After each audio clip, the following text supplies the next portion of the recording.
DoubleTree chocolate chip cookies, 3¼ cup plus 1 tablespoon of sugar, 3/4 cup packed light brown sugar, and ½ pound of butter, which is exactly 2 sticks softened.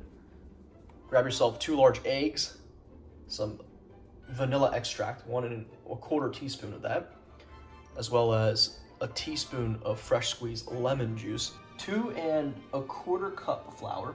Grab yourself ½ cup of rolled oats, and that white stuff, that powder there, is 1 teaspoon of baking soda, and they call for a pinch of cinnamon powder.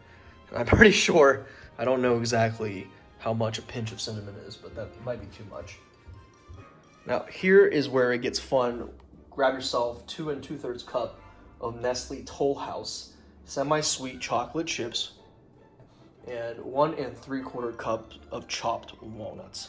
All right, so it says to cream the butter, sugar, and brown sugar in a bowl.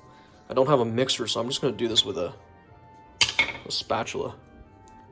One more thing, make sure you soften your butter by leaving it out in room temperature, or else you're gonna have a really hard time mixing it with the sugar. It's not as soft as I would like it to be, but this will do. Stick of butter here.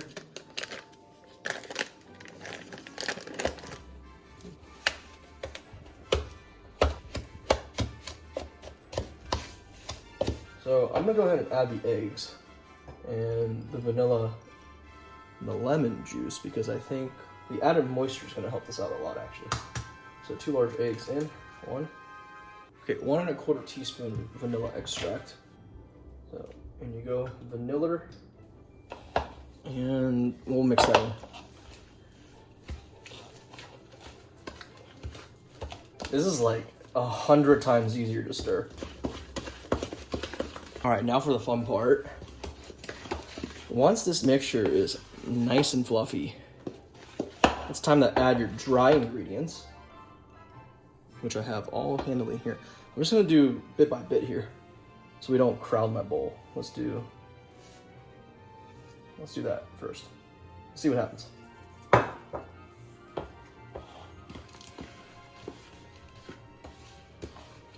This is actually not as difficult as I thought it was gonna be. So just go in with the rest. Now, the key here, according to instructions, is not to overmix, whatever that means. And I'm assuming this is pretty much it. Once this is mixed, this is the cookie dough. All right, people, moment of truth. In with the chocolate chips and walnuts. That seems excessive, the amount of walnuts and chocolate chips, but look, that's what the recipe calls for. You know what? I'm gonna eat this one. Tasty. We'll fold this in, and then it's time to put these on a baking sheet. I think we freaking did it. Let's go ahead and preheat the oven and put these on the baking sheet. Do 300 preheat. Let's do this. And these are about 1/4 cup for each dollop. This is so non-conventional, huh? Do not hate me for doing what I'm doing. That is the world's ugliest cookie right there. You know what? There's no need for measuring. What am I doing? I'll just scoop it in with a spoon. Do I need to grease this sheet? Am I going to regret not greasing this sheet and the cookies get stuck? Well, that calls for a test, doesn't it? I should butter up this half of the sheet and leave this half unbuttered. And then once we bake it, we get to see what sticks. Go ahead and do it the old-fashioned way. Yeah, lube this bad boy up. That's probably the weirdest thing I've ever said. This half of the baking sheet is all lubed up.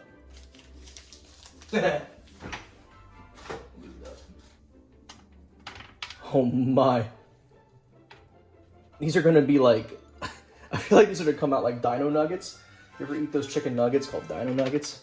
They just have like weird shapes, amorphous structure. These will not look like cookies, I tell you. I feel like I could squeeze more. Should we squeeze more cookies onto this? You know what? If you bake cookies, these things spread out, don't they? So I don't want them to like connect. Yeah, let's do this. We'll like space them out in between each other. It's not going well for me, huh? I'm making a freaking mess, guys. My OCD is really kicking it right now. Like the batter in between, it's really bothering me. It's good enough. We got 1, 2, 3, 4, 5, 6, and 7 cookies. Oh my god, that's triggering my OCD. It has to be 8. We can't leave it at an odd number. Oh my, we're gonna fit the 8th one. Guys, I can't. There's no spot for the 8th drop. Oh, what do we do? Let's just do it anyways. So, as I'm busy licking my disgusting thin fingers here, that took a solid 20 minutes to get everything mixed together by hand. My oven is at half the temperature where it needs to be, so I'll meet you back once the oven's at temperature. We'll pop these bad boys in for, the recipe says 20 to 23 minutes. So our oven's at temperature 300 degrees, and I've gone ahead, I've actually put another cookie there, so that's why you see, well, more than 8, it's 9, whatever. Throw that in there, and check this out. I had leftover dough, which I made in these Mondo cookies. I mean, these things are like, dude, they're huge. Anyways, throw them all in there. Alexa, please set a timer for 21 minutes. Alarm, no, Alexa, please set a timer. Okay, I'll call it a cookies timer. 22 minutes, starting now. Oh my god. What are these? These are the most ugly cookies I've ever seen. Are they even done? They're so big. Oh my gosh. Look at this one. I might as well have not made this. This has turned out to be a cookie cake. Giant dinner plates for cookies. We'll set this on the granite. This is granite. Don't worry, it's not plastic. It's granite countertop. Because I'm bougie. And of course my cookie cake. Onto the granite. And we need to let these rest for approximately 1 hour. Nice. That's my that's me giving a thumbs up in this glove. I've waited a solid hour, if not more, for these to cool down. Moment of truth. Actually, first, which stuck to the pan worse? The grease side or the non-grease? Well, they're both non-stick. There you go. Proves it. If you use a non-stick pan, it doesn't matter if you grease it or not. Taste test. Have a good look at this cookie. Oh my. So greasy. Ready? Here we go.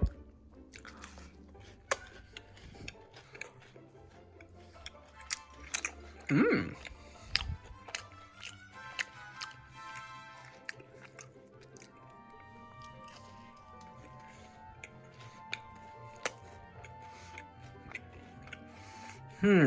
Okay.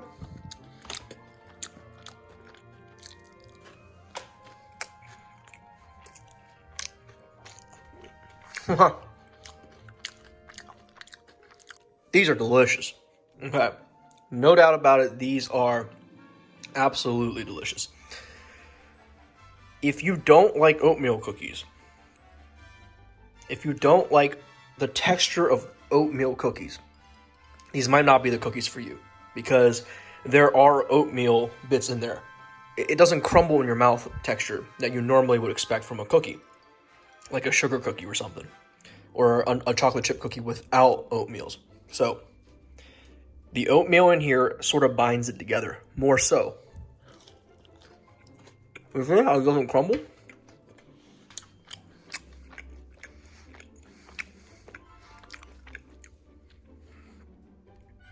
Look at that. Get a bite. Yeah. Oh.